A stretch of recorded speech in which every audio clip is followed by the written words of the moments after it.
I'll tell you how I met my wife. Does anybody here not know how I met my wife?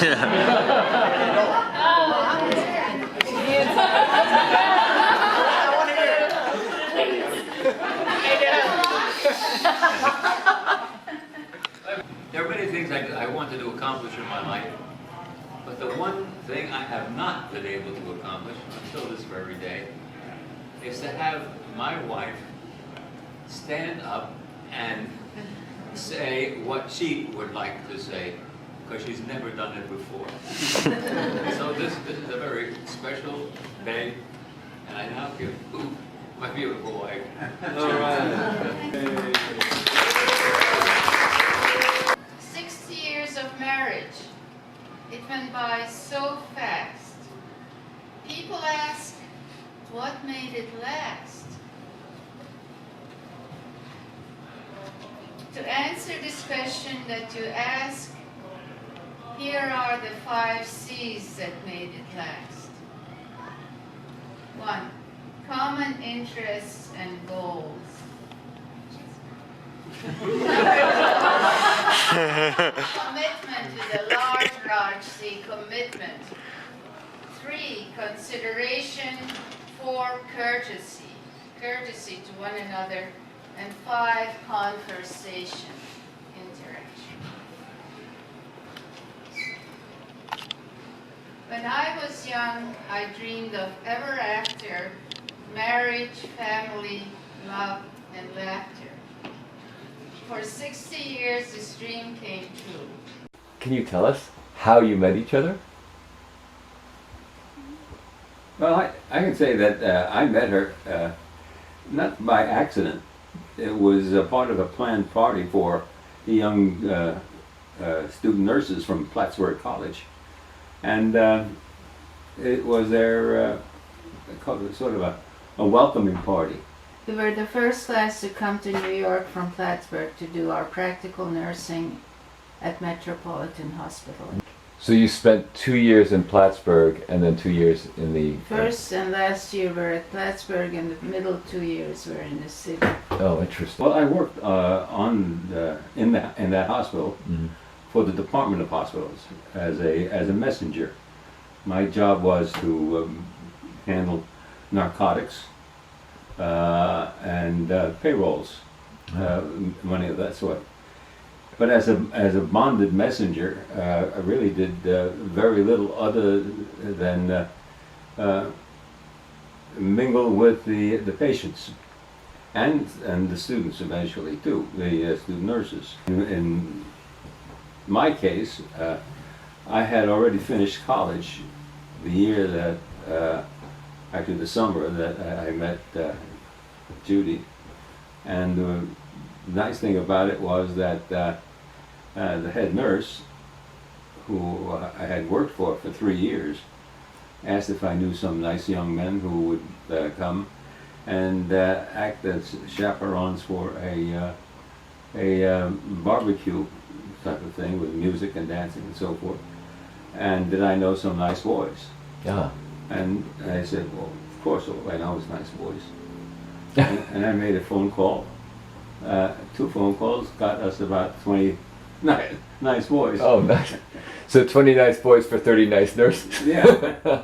Well, many of the girls there, I believe, also had boyfriends somewhere. Right. So you went on dates? Not right away. No, that's Not right. away. The messengers had lunch at the Central Nurses' Residence, so I saw Dad, Frank, every noon, you know, and I didn't really talk to him. I was just observing him while he was having lunch. So you're like the Jane Goodall of the... She saw me jumping up and down in the cage. I like the fact that Dad was sitting outside with a book. Like after he had lunch, he was sitting outside on a bench reading a book, you know, and I like that. So I could look down from my room up on the 3rd story at Central Nurses' Residence and watch Dad read a book on the bench. I felt her eyes upon me. Actually, I didn't, but I liked the idea that she was somebody a little different from the run-of-the-mill girls. Uh, And the first thing that attracted me was something that sounded like an accent, but it wasn't. mm-hmm. And it made me want to get to know her better. So, were you the only immigrant in the program? Yes. Yeah. So you had the choice of. Yeah. Yeah. And so eventually, did you go on dates? We did, yeah. Yeah, eventually I went and I sat next to Dad and we started talking, and then Dad asked me for a date. What kind of a date? We went to Went to the cloisters. the cloisters, Yeah. overlooking the Hudson River. And the nice thing about it is that it was so different and new and free. Right. Oh, that's nice. That's a good date. But it was a worthwhile date, you know, and I think we both, at least I know, I enjoyed it for the first time. Oh. And I was hoping that, you know, It was like bringing her to Europe. in a sense, yeah. Yeah. So, and then from then, did you like dancing or movies or ball games or what kind of Next date was a movie at Rockefeller Center. Oh, Yeah. And they still had a show at Rockefeller Center and a movie. do you remember what the movie was? So Friendly Persuasion. Oh. Friendly persuasion, that's right, that was the During your courtship, you were in the Air Force, that's right. so that interrupted the courtship to some degree. It, in a way, it did, but for the most part, it actually it made it possible for each of us to put in writing what we were doing, and that led to what we were anticipating to do with what we were doing, and then talking about, well, we're reaching the end of the point where I'll be a flyer, she'll be a nurse. Mm-hmm. And by that time, we started talking about each other's, individual likes and dislikes.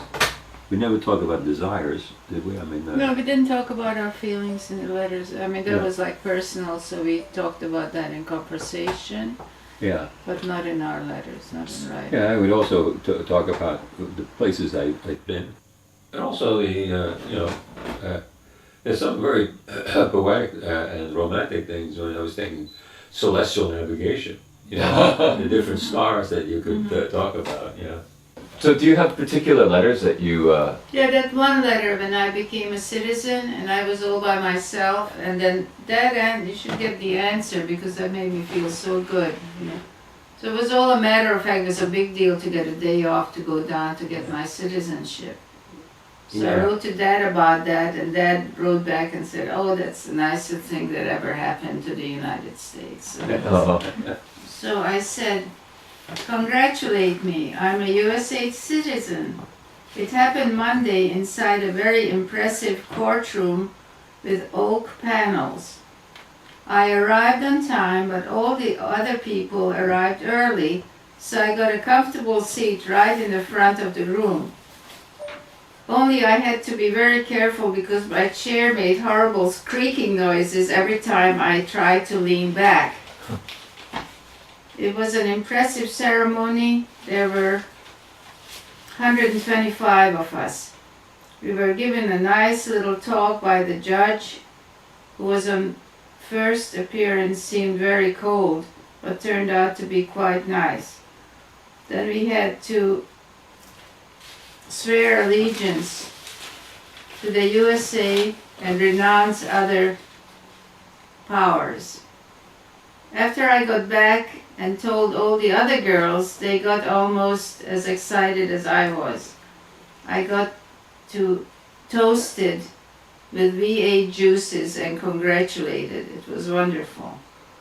What was the date? This was May 24th, 1956. And this is 23rd of May, 1956. So you did not know at the time. Yeah, I did not, it has to be the next one that I must have said what I said. Ah. Yeah. And this is a long one too, because it was my first flight over water. Oh. Play Newlyweds Game. What would your spouse say is your greatest contribution to the marriage? To the greatest contribution to the marriage, as far as I was concerned, Yeah. my wife. No, but what is your wife's greatest contribution to the marriage? That's the question. But it was her. Her Well, personality. what did I contribute to the marriage? I mean, you know what I contributed to the marriage. Besides 4 kids? Yes, 4 kids. That's my greatest contribution to the marriage. No, I think it was something greater than that, honey. I mean, I felt, in a sense, a little bit more liberated than I noticed my father and other people had with their marriages. Liberated in the sense that I knew that my wife was not in competition with me. What she was more concerned about was me as a person and the relationships I had with the children and with her. And that to me was something that was really unique that I didn't see in a lot of other people. Especially in the area of education, where it seemed everybody, every couple was in competition with one another. You know, and each one was sort of in the way of each other. They all seemed to be in the way of each other, you know. But I'm gonna ask the same question in reverse. What would you say that your spouse's greatest contribution to the marriage is? My spouse? Yes. That's me. Well, he provided financial security, and he was like the bedrock of the marriage by providing security and money and, you know, a way of living that we could accept, you know, that we were happy with, you know. So he was the worker and the provider and sort of the father figure to all of you kids, you know. So, you know, it was very important part. I could have asked the same question of my kids. Huh. Yes, you could. You know, So how did you see your father in the marriage? Well, And the mother. as an example, as a example of, it's interesting because I think that my template of how to proceed in the world comes from my father, and my template of how to proceed in my personal life comes from my mother. So It's a good thing. but I think that that's, you know, we got both points of view. That reminds me too that the one thing that you guys had in common, that, you know, looking at the pictures of your wedding through those years, do you think that Catholicism played a role, first of all, in your courtship, and then in being able to remain in this marriage for all that time? I guess some of the questions here focus on the success of 60 years, and so the question is, what's the role of religion in that? the importance to me was that I was going to marry somebody who was better versed in being a Catholic than I was, and